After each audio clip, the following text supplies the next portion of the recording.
السلام علیکم، کیا حال چال ہیں آپ سب کے؟ امید ہے آپ سب لوگ خیریت سے ہوں گے۔ آج جمعے کا دن ہے اور میری طرف سے آپ سب کو بہت بہت جمعہ مبارک۔ جمعے کا دن تو بالکل عید جیسا ہوتا ہے، جیسے عید کے دن تیاریاں ہو رہی ہوتی ہیں ویسے ہی جمعے کے دن ہوتی ہیں۔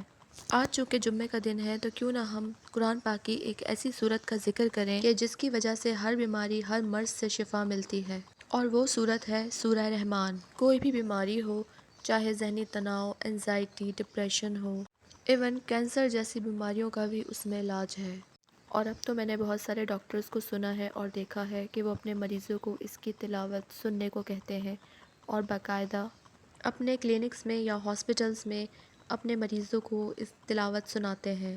اس صورت کی تاثیر اتنی ہے کہ یہ فوراً ہی مریض کو شفا دیتی ہے۔ میرا خود آنکھوں دیکھا حال ہے کہ میرے سامنے دو ایسی مثالیں ہیں کینسر کے مریضوں کی جن کو شفا ہوئی صرف سورہ رحمان کو سننے سے۔ ان دونوں خواتین نے اپنا علاج تو کروایا لیکن ساتھ ساتھ روحانی طور پر بھی علاج کرتی رہیں سورہ رحمان کو سن کر، اور ان کا ایمان اتنا اسٹرانگ تھا کہ انہوں نے کینسر جیسے مرض کو مات دے دی۔ ان میں سے ایک جو تھیں وہ ابتدائی سٹیج پر تھیں، جبکہ دوسری کا تیسرا سٹیج چل رہا تھا، اور دونوں یہی صورت سنا کرتی تھیں، اور اب وہ دونوں ہیلدی زندگی گزار رہی ہیں۔ اور میں نے اپنی امی کو انہیں یہی کہتے ہوئے سنا ہے کہ آپ سورہ رحمان کی تلاوت لازمی سنیں کیونکہ اس میں شفا ہے، اور ان کا اپنا بھی یہی ایمان تھا اور وہ خود سنا بھی کرتی تھیں یہ، اس طرح سے ان کو شفا بھی حاصل ہو گئی۔ اور یہ بات کسی معجزے سے کم نہیں ہے۔ ہم جو بھی عبادت کرتے ہیں، چاہے نماز پڑھ رہے ہوں، اذکار پڑھ رہے ہوں یا پھر تلاوت کر رہے ہوں، ہر ایک میں میڈیٹیشن لازمی ہوتی ہے، کیونکہ میڈیٹیشن کرنے سے ہمیں روحانی طاقت حاصل ہوتی ہے، اور جب ہمیں روحانی طاقت حاصل ہوتی ہے تب ہماری امیونٹی بڑھتی ہے۔ اسی وجہ سے چاہے ڈپریشن ہو، انزائٹی ہو، یا کینسر ہو، یا کوئی اور بیماری ہو جو خطرناک بیماریوں کی لسٹ میں آتی ہیں، تو ان سے ہم بچ سکتے ہیں۔ اگر ہم سائنسی لحاظ سے بھی اس کو ایکسپلین کریں تو اس کی بڑی وضاحتیں ملتی ہیں۔ جاپنیز سائنٹسٹ تھے، انہوں نے پانی کے قطروں کی MRI کی۔ پانی کو اپنے سامنے رکھ کے اگر ہم اچھی گفتگو کریں، اچھے الفاظ ادا کریں، تو وہ ریڈیشنز کی صورت میں پانی کے اندر ایبزارب ہو جاتے ہیں۔ اور پھر جب انہوں نے اس پانی کا MRI کیا تو انہوں نے دیکھے کہ جو پانی کے کرسٹلز تھے وہ بہت ہی خوبصورت تھے، اور اس کے برعکس یہ دیکھا گیا کہ اگر پانی کے سامنے بری گفتگو کریں اور پھر ان پانی کے قطروں کی MRI کریں تو ان کے قطروں کے جو کرسٹلز ہوں گے وہ اچھی شکل میں نہیں آئیں گے۔ اسی طرح سے ایک اور ریسرچ کی گئی جس میں پانی کے سامنے اذکار پڑھے گئے تو وہ پانی جو تھا وہ پینے میں بہت ہی خوش ذائقہ تھا۔ اس طرح سے اگر ان کی بھی MRI کی گئی تو پانی کے قطروں کے کرسٹلز بہت ہی اچھی شکل میں نظر آئے۔ تو پانی اپنے اندر ریڈیشنز کو ایبزارب کرتا ہے۔ اسی طریقے سے جب ہم سورہ رحمان کا وظیفہ کرتے ہیں تو پانی سامنے رکھتے ہیں اور اس کے بعد اس پانی پر ہم پھونکتے ہیں اور پھر اس پانی کو پی لیں تو اس میں شفا ہی شفا ہے۔ اس کا آزمودہ وظیفہ جو میں نے سنا ہے وہ یہ ہے کہ سورہ رحمان کو کم از کم 7 دن تک مسلسل سننا ہے یا پھر پڑھنا ہے۔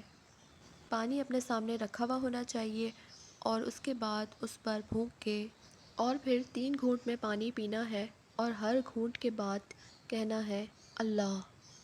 آج کل کے فاسٹ دور میں ایک بہت بڑی بیماری ہے جو کہ بہت تیزی سے پھیل رہی ہے، اور وہ ہے ڈپریشن، جس سے اس دور میں بچنا بہت ہی مشکل ہو گیا ہے۔ سوائے اس کے کہ ہم نماز میں اپنا دل لگائیں، ہم تلاوت کریں یا پھر تلاوت کو سنیں اور اذکار پڑھتے رہیں۔ سورہ رحمان کو اگر ہم باقاعدگی سے پڑھتے رہیں یا پھر سنتے رہیں، اس کے علاوہ قرآن پاک کی اور بھی صورتیں ہیں جن میں بہت شفا ہے، لیکن ڈپریشن کے لیے میں خاص طور پہ یہی کہوں گی کہ اس صورت کو سنیں یا پھر پڑھیں، کیونکہ اس کی ریڈیشنز میں شفا ہے۔ ڈپریشن کے لیے لوگ سائیکالوجسٹ کے پاس جاتے ہیں اور ان کو وہ میڈیٹیشن کراتے ہیں اور پریکٹس کراتے ہیں، یا پھر ان کو بہت ساری دوائیاں لکھ کے دے دیتے ہیں۔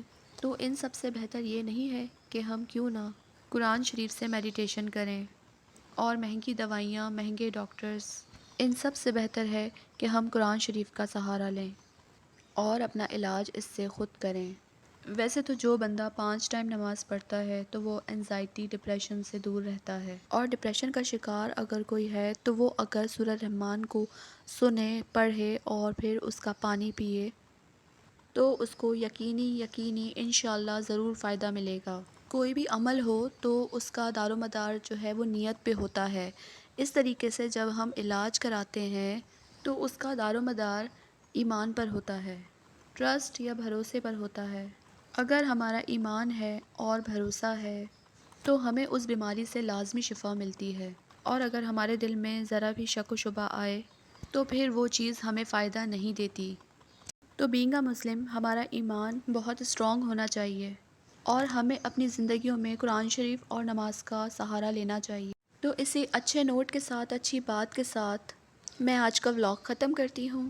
اپنا بہت سارا خیال رکھیے گا۔ اللہ حافظ۔